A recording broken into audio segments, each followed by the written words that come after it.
Assalamualaikum warahmatullahi wabarakatuh. Halo sahabatku semuanya, kembali lagi dalam kisah hikmah. Pada kesempatan kali ini kita akan membahas kisah perompak yang bertaubat. Fudail bin Iyad, nama kunyahnya Abu Ali, adalah seorang ulama sufi yang menghabiskan sisa hidupnya di Makkah dan meninggal di tanah suci tersebut. Ia dilahirkan pada tahun 105 Hijriah di Samarkand dan wafat tahun 187 Hijriah di Makkatul Mukarramah. Sebelumnya ia adalah seorang perompak yang sangat ditakuti di tempat kelahirannya dan di daerah Khurasan, tempat ia dibesarkan dan dewasa. Tidak ada kafilah dagang yang melewati dua kota tersebut kecuali selalu dihinggapi ketakutan akan dijarah oleh Fudail bin Iyad dan anak buahnya. Suatu ketika Fudail dan anak buahnya sedang beristirahat di tempat persembunyiannya seperti biasanya. Lewatlah suatu kafilah dagang yang kebanyakan di antara mereka adalah orang-orang yang pemberani sekaligus soleh. Ketika tiba di tempat Fudail tersebut, salah seorang dari mereka berkata, "Fudail dan anak buahnya berada di tempat ini. Kita harus bagaimana?" Salah satunya menjawab, "Kita panah saja mereka. Jika ia terkena dan lari menghindar, kita lanjutkan perjalanan.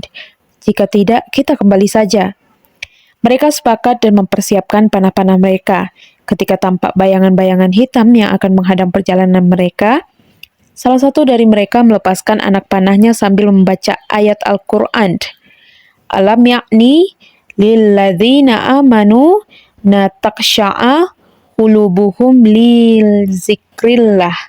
Ayat Al-Quran dalam surah Al-Hadid, juz 28 ayat 16 itu yang berarti, belum datangkah waktunya bagi orang-orang yang beriman untuk tunduk?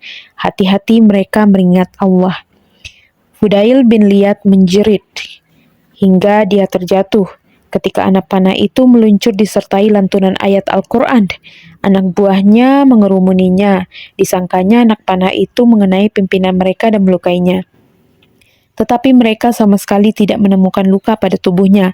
Fudail bangkit sambil berseru, "Aku tertimpa panah Allah." Salah seorang lainnya di kafilah itu melepaskan anak panahnya dan ia juga melantunkan ayat Al-Quran mengikuti temannya tadi. Ayat Al-Quran yang dilantunkannya adalah pada surat Az-Zariyat, juz 27 ayat 50 yang berarti, "Maka segeralah kembali kepada Allah, sesungguhnya aku seorang pemberi peringatan yang nyata dari Allah untukmu." Kembali Fudail menjerit dan terjatuh, dan ketika anak buahnya memeriksanya, sama sekali tidak ada yang terluka karena anak panah tersebut meleset. Ia hanya bangkit lagi sambil berkata, "Aku terkena panah Allah."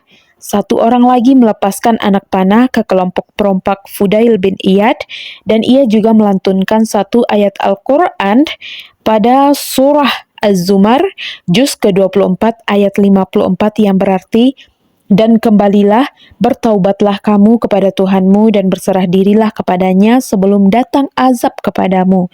Kemudian kamu tidak dapat ditolong lagi." Lagi-lagi Fudail menjerit lebih keras walau anak panah itu tidak mengenai dirinya. Ia berkata kepada anak buahnya, "Kalian semua pulanglah. Aku menyesal telah melakukan semua kejahatan ini. Hatiku takut kepada Allah. Aku akan meninggalkan semua yang telah aku lakukan selama ini." Fudail segera pulang. Kemudian ia berkemas untuk meninggalkan tempatnya bergelimang dengan kejahatan tersebut. Ia berniat hijrah ke Makkatul Mukarramah dan tinggal di sana untuk menebus semua kesalahannya selama ini dengan bertaubat dan beribadah di tanah suci tersebut. Ketika ia tiba di Naharwan, ia berkunjung kepada Khalifah Harun al-Rasyid, raja dari Bani Abbasiyah yang terkenal soleh dan sangat menghargai ilmu pengetahuan. Ketika tiba di hadapannya, tiba-tiba Harun al-Rasyid berkata, "Hai Fudail, sesungguhnya dalam mimpiku aku mendengar seruan, 'Fudail takut kepada Allah, ia memilih untuk mengabdinya, maka sambutlah ia.'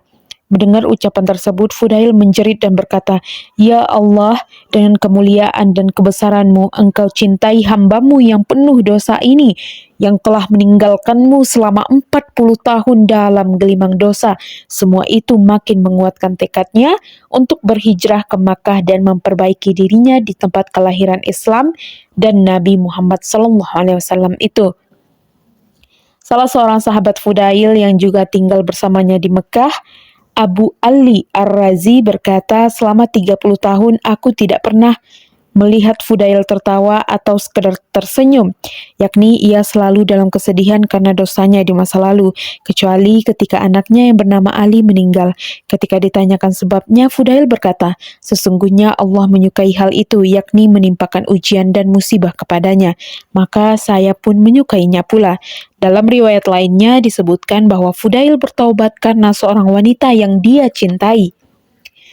Walaupun ia seorang perompak dan penjahat yang ditakuti, ternyata ia jatuh cinta pada seorang wanita muslimah dan salihah.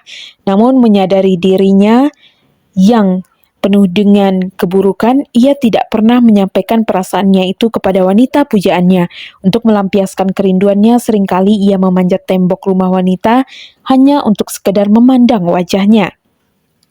Suatu malam ketika ia memanjat tembok rumah itu, seperti biasanya ia mendengar wanita pujaannya itu, dan dalam riwayat lain suara seorang atau suara tanpa wujud, hatif, ketika sedang membaca Al-Quran, surah Al-Hadid ayat 16, yang berarti belum datangkah waktunya bagi orang-orang beriman untuk tunduk, hati-hati mereka mengingat Allah.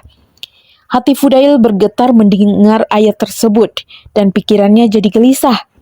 Tiba-tiba saja ia bergumam, "Ya Allah, telah datang waktunya." Ia kembali ke tempat persembunyiannya ketika perompak kafilah tersebut melewati tempat itu.